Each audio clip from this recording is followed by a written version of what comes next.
está el doctor Cristian Delera, codirector del Hospital Parrando. Queremos agradecer profundamente que nos atienda. Nos preocupa muchísimo la cantidad de influenza que hay en la provincia del Chaco.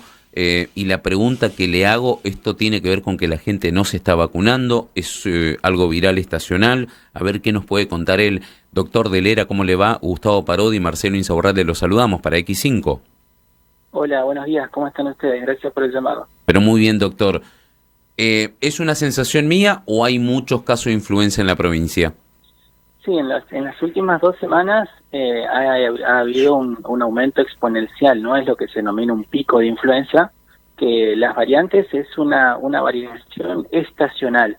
Obviamente, por ahí se suma todo lo que es nuestra percepción. Estamos viniendo de una época muy difícil, como fue la pandemia, en la cual un síndrome febril, un episodio de tos activaba todas nuestras alarmas, pero en este caso es algo que uno sabía que iba a nosotros transmitirle esta situación, ¿no? Como usted decía, la importancia de la vacunación, y por ahí estaría de más que estemos reforzando, después de todo lo que nos costó tomar conciencia de la importancia de tener las defensas altas y lo que significó el COVID, que tengamos tan baja cobertura, y lo único que hace falta es que la gente se acerque a los centros de vacunación, que lo tenemos distribuido por toda el área metropolitana y toda la provincia para actualizar su calendario, mucho más cuando se tratan de personas mayores de 50 y de 60 años, en la cual a esta altura tendríamos que llegar con prácticamente el 90 o el 100% de nuestros pacientes vacunados, tanto para lo que es la gripe como son las demás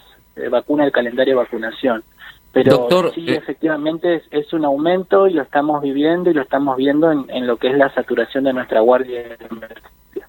Ya eso le voy a preguntar en un ratito. Doctor, a mí me sorprende, yo me acuerdo, capaz tengo el chip de lo que fue en su momento cuando padecimos la pandemia y que se abrían los centros vacunatorios contra el COVID y hacer colas, me acuerdo, larga, o buscar un horario donde no había tanta gente. Pero me he ido a vacunar, doctor, no hice cola, no había nadie. Tengo la sensación de que es muy bajo el porcentaje de vacunados. No sé si la pregunta le compete a usted, pero la gente no se está vacunando, ¿no? No se está vacunando, teniendo todas las herramientas, teniendo, como usted dice, accesibilidad. O sea, hoy ya no hay excusas para no vacunarse. Incluso el Ministerio de Salud tiene postas móviles, se llaman, en cualquier evento de convocatoria masiva, siempre se instalan postas de vacunación. Hubieron eventos de una maratón el fin de semana, ahora lo que va a ser la Bienal. O sea, hoy no hay excusa para ver un gazebo con personal de salud, que es personal preparado, con la cadena de frío garantizada, que eso también es algo que hay que recalcar. O sea, estamos ahí garantizando que la vacuna tiene todos los recaudos y es el personal entrenado y que sabe. Así que los invitamos, no cuesta nada, no es doloroso, no genera ningún tipo de síntoma, hay que acercarse solamente con el DNI, y a esta altura es como usted dice, es inadmisible que tengamos lugares de vacunación vacíos con la importancia que uno sabe que tiene la vacunación. Doctor, el tema del uso del barbijo en centros de salud, esto es en consultorios, ¿esto es así? ¿Hay una decisión tomada al respecto? Sí. Es una decisión tomada, es obligatorio en los lugares cerrados, y más cuando se trata de instituciones de salud, el uso de barbijo, porque sabemos que que las influencias forman parte de los virus respiratorios, y todos aprendimos que los virus respiratorios se transmiten por lo que son las microgotitas de la conversación, o cuando uno tose, estornuda, o la higiene de manos. Entonces, hoy es obligatorio para evitar la propagación. A lo mismo que se insta a que tiene que concurrir a un lugar donde indefectiblemente tenga que estar, y pueda haber alguna persona con síntomas, o uno está con síntomas sospechosos, se le invita a que tenga el uso de barbijo, independiente que sea o no una institución de salud. Así que también tendríamos que empezar a volver a no estigmatizar cuando en el colectivo hay gente con barbijo, o cuando nos vamos a una repartición pública con barbijo. O sea, tenemos que empezar a vernos responsabilidad social también. Perfecto.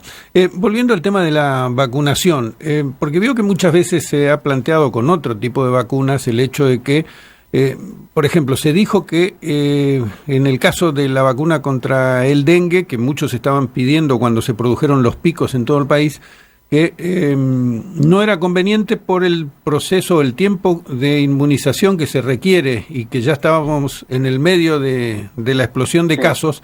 Entonces por allí no se recomendaba en ese momento la vacunación contra el dengue. Esto es lo contrario, a pesar de estar con el pico de casos de contagio, igual hay que vacunarse. Sí, por ahí son cuestiones un poco más técnicas, intentaré más o menos explicárselo. En el caso de la vacuna con dengue, si bien uno sabe que los anticuerpos en un 100% a los 30 días, y que por ahí el inconveniente que tiene la vacuna del dengue es que estamos tratando de evitar los casos mortales que podrían haber. En caso con la gripe, estamos tratando de frenar no solamente la mortalidad, sino que todo lo que implica la comorbilidad, o sea, los tiempos de inasistencia o la productividad que uno pueda tener, porque una gripe, recuerde que son 4 días con una fiebre que no nos deja hacer nada, que nos impide nuestros quehaceres diarios o laborales incluso. ¿Está? O sea, sí. El objetivo de la vacunación gripal tiene objetivos distintos a lo que puede ser la vacuna con dengue, si bien todos buscan el mismo efecto, proteger de un desenlace fatal. Perfecto. Y hoy sabemos que hay personas huéspedes especiales, se denominan los que tienen algún tipo de comorbilidad, hipertensión, diabetes, mayores de 60 años, las embarazadas, en las cuales se agrega lo que es la vacunación con el virus sincicial respiratorio. O sea, todas son cuestiones porque sabemos que puede haber un desenlace con una tasa de mortalidad mayor que lo que es el dengue. Por ahí no sé si más o menos sería, o sea, hay más posibilidades de fallecer de una gripe o una influenza que se complique a la chance de que se complique un dengue. Entonces por ahí es una cuestión costo-efectividad y hoy necesitamos, pese a esta recomendación en la otra vacuna puntual, acá necesitamos que asistan a un vacunatorio pese a que estemos en el medio de un brote. Perfecto. Entonces, la gente que nos está escuchando y que todavía no se vacunó y se encuadra dentro de este segmento que hay que proteger fundamentalmente. Con DNI, ¿a dónde va? A los centros de vacunación, en el Hospital Perrando, en el Hospital Pediátrico, hay postas en los centros de salud, hay postas que también se comunican en las redes oportunamente, las redes del Ministerio de Salud Pública. Los fines de semana hay en eventos sociales o de concurrencia masiva. Y por ahí también yo quisiera remarcar lo siguiente. Por ahí estamos viendo que hay mucho estado así de ansiedad o de inquietud que hace que banales, como puede ser un poco de registro o algo de tos, ya quiera concurrir a un centro de salud o al hospital. Fin de semana tuvimos más de 3.000, de las cuales no todas, más del 80% no eran situaciones de urgencia y que se podrían haber resuelto o autolimitado, ya sea con un reposo y manejo de los síntomas, ibuprofeno o paracetamol, más una buena hidratación y reposo en su domicilio y no necesariamente concurrir. Tenemos que tener un uso responsable de lo que es la guardia de emergencia y limitarlo a los casos graves, más las demás patologías lógicas que son atendidas en un sistema de guardia de emergencia. Doctor, disculpe, porque justo se cortó. ¿Nos puede contar el número que tuvieron que atender en el Hospital Perrando, en el pediátrico? No entendíamos qué número y dónde. En el Hospital Perrando, en lo que fue el fin de semana largo, que es el seguimiento que se hizo esta última semana, más de 3.000 consultas, de las cuales más del 80% no eran patología de urgencia, que se podrían haber resuelto o en el primer nivel o por ahí con los controles y los cuidados mínimos, reposo, hidratación, manejo de la fiebre y eventualmente reservar la consulta para situaciones puntuales, como que sean pacientes añosos con mucha falta de aire o que después de 48 horas sea un síndrome febril tan importante que la persona no esté consumiendo líquidos, se haya deshidratado o empiece con síntomas gastrointestinales que implica una internación. Pero en general es un proceso autolimitado que si la persona no tiene factores de riesgo o tiene situaciones especiales, no necesariamente debe concurrir, o si no está su centro de salud más cercano, más que lo que es concurrir al Hospital Perrando, con todo lo que eso puede llegar a implicar en las demoras.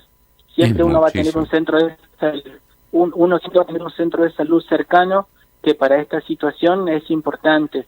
También es recalcar que esta situación no es de rutina el hisopado como uno hacía antes. Hoy también uno seguía por los síntomas.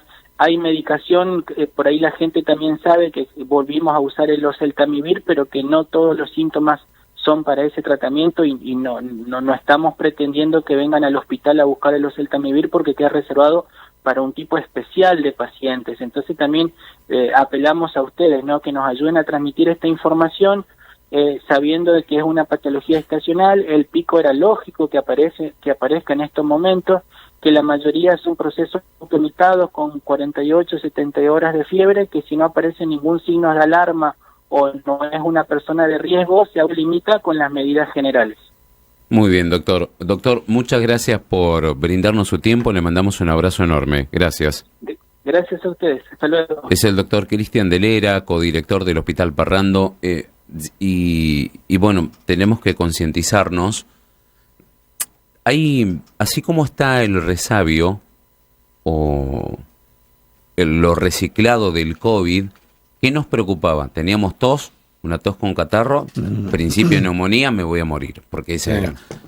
Nos dejó muy marcado. Nos dejó muy marcado el COVID. Bueno, así como también salimos corriendo a una atención médica porque tenemos tos, vayan a vacunarse. La provincia tiene todo el calendario vacunatorio, Gustavo. Mira, tenés el de la gripe, ya está. Porque encima no hay cuerpo que aguante. El sábado tuvimos 32 grados de temperatura. Sí. El domingo a la tarde teníamos 22 grados, 10 grados. Eso, ¿sabés lo que hace en el sistema inmunitario? Pero es una guerra, la guerra de Waterloo tenés ahí adentro. Obviamente que empezás a estornudar, a toser. Entonces, ¿por qué no se va? Tenés la posibilidad de la vacuna del COVID. Listo. No te querés vacunar contra el COVID porque el COVID te maneja el cerebro, te ponen un chip que después te vas a ir a Marte y te van a colonizar los marcianos, ¿viste? Toda esa teoría conspiranoica. Bien. Tenés la vacuna contra la gripe, que se colocaba antes de la vacuna del COVID. Tenés la neumococo. ¿Neumococo? Neumococo, que es justamente para la neumonía. Son dos, te tenés que ponerte una este año y otra el año que viene. La hepatitis. Tenés todo, absolutamente todo. No saben cómo hacer para que la gente se vaya a vacunar. Y después salen corriendo, ¿no? Denle plata. No, ¿qué vamos a hacer la plata?